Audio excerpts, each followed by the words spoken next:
Every drop of sweat tells a story of struggle, of perseverance, of triumph.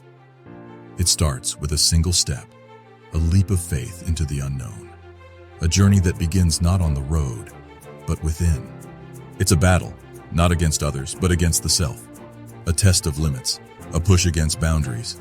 It's a dance that knows no age, no size, no color. It's a rhythm that beats in every heart that dares to dream, to strive, to conquer.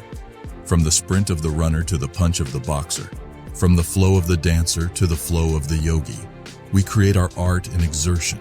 We find our rhythm in motion.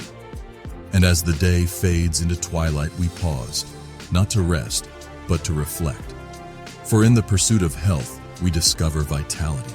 In the dedication to movements, we find longevity. Sweat today, thrive tomorrow.